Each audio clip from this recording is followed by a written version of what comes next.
அனைத்து மாணவர்களுக்கும் வணக்கம். தமிழால் இணைவோம். நம்ம இன்னைக்கு எதுனா பார்க்க போறோம் அப்படின்னா, கிரைண்டிங் வீல்ல லோடிங்னா என்ன, கிளேசிங்னா என்னன்னு பார்க்க போறோம். Loading, glazing. ஆக்சுவலா இது என்னன்னு கேட்டீங்கன்னா, கிரைண்டிங் வீல்ல நம்ம நிறைய மெட்டலை என்ன செய்வோம், கிரைண்டிங் பண்ணுவோம். கிரைண்டிங் பண்ணும்போது கிரைண்டிங் அந்த ப்ராசஸ் காரணமா அந்த மெட்டல்ல என்ன செய்யும்னா, கண்ணுக்கு தெரியாத பிசிறுகள் வெளியேறும். அப்படி அந்த பிசிறுகள் வெளியேறும் போது பெரிய பெரிய பிசிறுகள்லாம் கீழே விழுந்துரும்.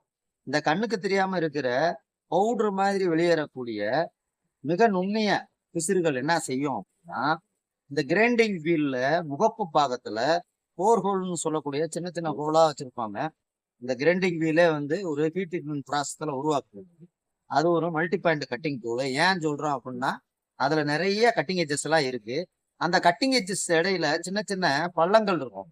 அந்த பள்ளங்கள்ல நம்ம மெட்டலா கிரைண்டிங் பண்ணும்போது இந்த கண்ணுக்கு தெரியாத துகள்கள் போய் அந்த கிரைண்டிங் வீலோட முகப்பு பாகத்துல இருக்கிற சின்ன சின்ன ஓட்டைகள்ல என்ன செஞ்சுக்கணும்னா சீட்டிங் ஆயிரும், ஏறி உட்காந்துரும்.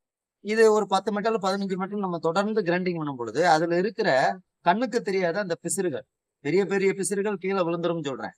கண்ணுக்கு தெரியாத பவுடர் மாதிரி வெளியேறக்கூடிய நுண்ணிய பிசிறுகள் என்ன செய்யும் அப்படின்னா, இந்த கிரைண்டிங் வீலோட இதுல பாத்தீங்கன்னா தெரியும், இந்த கிரைண்டிங் வீல்ல இருக்கிற சின்ன சின்ன ஹோல்ல போய் லாக் ஆகிக்கிறோம். அப்படி லாக் ஆகிட்டா என்ன நடக்கும் அப்படின்னா, இந்த கிரைண்டிங் வீல் மெட்டல் போய் சின்ன சின்ன பிசிறுகள் ஃபுல்லா இந்த ஹோல்ல லாக் ஆன பிறகு இந்த வீல் வந்து பளபளன்னு தெரியும். அப்படி பளபளன்னு தெரியும் போது அதைத்தான் நம்ம கிரைண்டிங்ல ஏற்படக்கூடிய குறைபாடாக கருதக்கூடிய வீல் கிளேசிங்னு சொல்றோம். கிளேசிங்னா என்னது, நம்ம கிரைண்டிங் பண்ணும்போது பிசிறுகள் நிறைய வெளியேறும். அப்படி வெளியேறும் பொழுது கண்ணுக்கு தெரியாத நுண்ணிய பிசிறுகள் வந்து இந்த கிரைண்டிங்கோட முகப்பு பாகத்துல போய் வீல்ல இருக்கக்கூடிய சின்ன சின்ன அந்த பள்ளங்கள்ல போய் உட்காந்து முழுமையா இந்த பிசிறுகள் போய் இந்த கிரைண்டிங்கோட ஃபேஸ் பாகத்துல ஆக்குப்பை பண்ணிடும். அப்படி ஒட்டிக்கிறதுனால என்ன நடக்கும் அப்படின்னா, ஒரு 10 கிரைண்டிங் மேல நம்ம எவ்வளவுதான் அழுத்து கிரைண்டிங் பண்ணா கூட மெட்டல் தான் ஹீட் ஆகுமே தவிர கிரைண்டிங் ப்ராசஸ் சரியா நடக்காது. அப்ப அப்ப கிரைண்டிங் வீல்ல என்ன குறைபாடு ஏற்பட்டுருச்சு அப்படின்னா, கிளேசிங்ன்ற குறைபாடு ஏற்பட்டுருச்சு. ஓகேவா? இதை பத்தி இதை எப்படி சரி பண்றதுதான் இன்னைக்கு வீடியோ.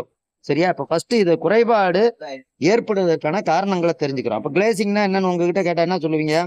கிரைண்டிங் வீல்ல கிரைண்டிங் பண்ணும்போது தொடர்ந்து ஒரு 10-15 கிரைண்டிங் ப்ராசஸ் பண்ண பிறகு கிரைண்டிங் வீலோட முகப்பு பாகத்துல மெட்டலோட கண்ணுக்கு தெரியாத நுண்துகள்கள் ஒட்டிக்கிறோம். அப்படி ஒட்டும் பொழுது மெட்டலோட பளபளப்பு இந்த கிரைண்டிங் வீலோட ஃபேஸ் பாகத்துல தெரியும்.